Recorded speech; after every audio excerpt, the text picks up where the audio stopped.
All right. In a really serendipitous moment, we have on the program right now one of the most insightful people I've ever talked to, really, about crime and criminals in Salt Lake City.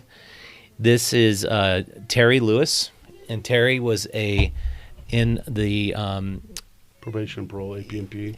yeah, before probation though. You were an officer for a very long time. I worked inside. I was a trainer. I did 3 years at Fred House, and then went back to APMP, and then did another 3 years as a trainer.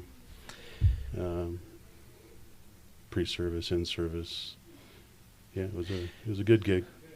And you've been working with criminals now for your whole career. It's been not quite 4 years since I've been away from it, but 24 years. Yeah.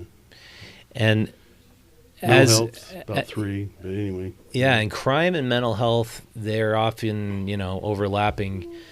But when you look at what's happened in the last, I'd say 3 to 5 years, of how crime has escalated, how the justice system seems to be, unfortunately, just not as effective as to me with all the homeless criminals I see on the streets. What do you attribute that to? Because the criminals don't want to their life, happiness, drug piece. I mean, I had people that were from very wealthy families to people that from very abusive, very poor families, and just to have no feelings about demographic. It takes everyone, and want to quit. Like you don't let those that you're supervising know if you like them or dislike them. If you're a professional, treat everybody the same. But it seemed like all the ones that I really cared about, I mean, personally, overdose and die, or they end up homeless, or they end up, so it does. It has if you care, and most officers on the street and most agents, if they stay doing it, of course there are exceptions. There are people that make it through the system, but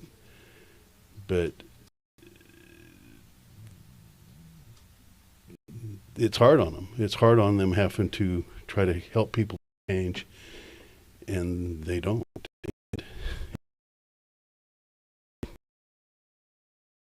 Do you think then that drugs is the heart of what we're seeing now? Do you think yes, it's not more frequent, common drug trafficking, drug use?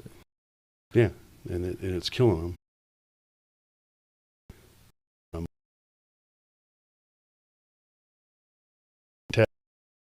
My sister, and after 40 years of marriage, and give her, and that, and just happens to be that I spent 24 years able to, seven people had did CPR, did overtime inside, and how they're getting heroin. Well, I know how they're getting heroin inside.